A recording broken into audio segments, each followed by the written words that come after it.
Halo Sobat Pena, pernah kepikiran nggak sih? Indonesia itu kan pengekspor kelapa sawit, batu bara, sama nikel terbesar di dunia. Kekayaan alam kita tuh luar biasa banyaknya ya. Tapi kenapa ya dengan semua itu, pendapatan per kapita kita di tahun 2025 diprediksi cuma sekitar $5.074, jauh di bawah negara tetangga kayak Malaysia. Nah, ini dia paradoks besar yang dikenal sebagai kutukan sumber daya. Dan hari ini kita bakal bedah tuntas. Coba lihat, di satu sisi kita punya kelimpahan yang luar biasa. Hutan sawit yang membentang luas, tambang batu bara yang seolah nggak ada habisnya.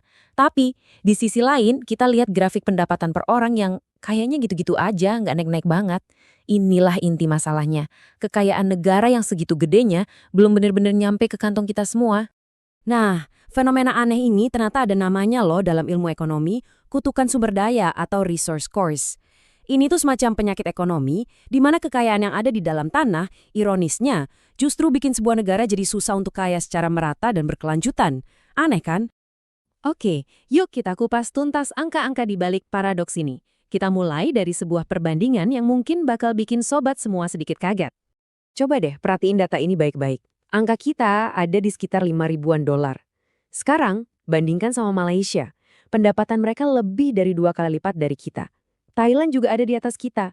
Pertanyaannya kan, kenapa gapnya bisa selebar ini? Ada kekuatan apa sih yang nahan kita? Nah, ini dia sumber kekuatan sekaligus ya kelemahan kita. Hampir sepertiga dari semua barang yang kita jual ke luar negeri itu komoditas mentah. Emang sih ini ngasilin banyak banget uang, tapi ketergantungan ini tuh kayak pedang bermata dua. Bahaya banget karena setiap kali harga di pasar dunia anjlok, ekonomi kita bisa langsung goyang.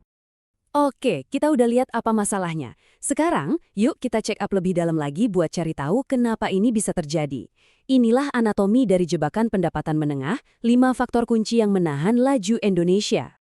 Faktor pertama, dan ini jujur aja mungkin yang paling bikin khawatir, kita mengalami deindustrialisasi terlalu dini.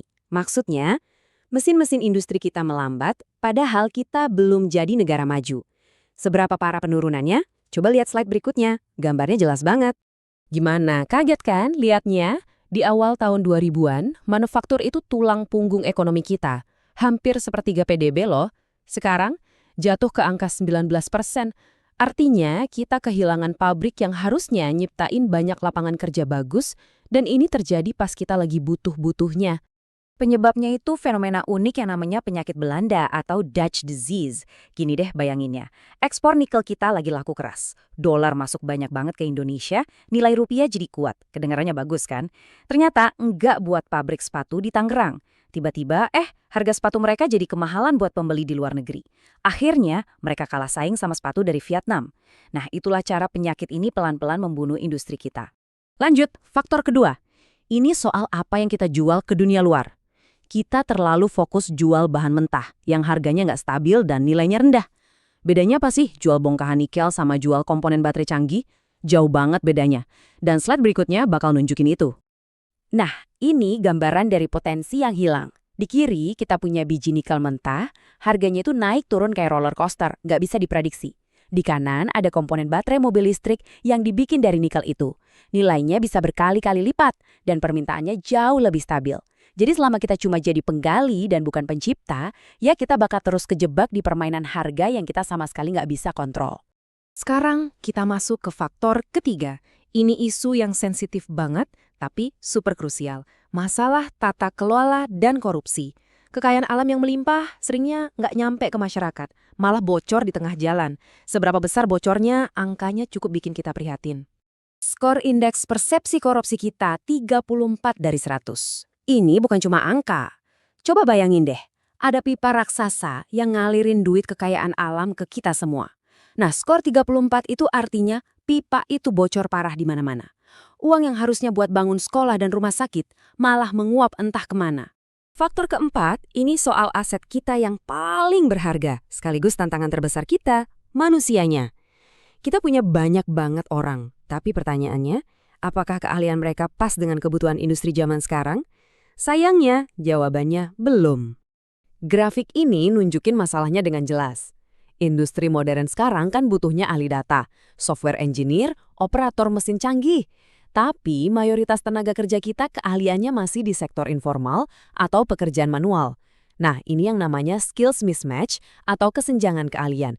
Ini yang bikin produktivitas kita susah naik, dan upah real juga jadi stagnan. Dan faktor kelima, ini pondasinya semua kegiatan ekonomi, infrastruktur. Tanpa jalan, pelabuhan, dan internet yang bagus, ekonomi kita tuh ibarat mobil balap yang disuruh jalan di trek yang rusak parah. Angka ini jujur bikin kaget. Stok modal publik kita, itu total nilai semua infrastruktur yang kita punya, ternyata cuma 1/4 dari level negara maju. Cuma 1/4. Bayangin, artinya konektivitas dan efisiensi logistik kita baru mencapai 25% dari standar mereka.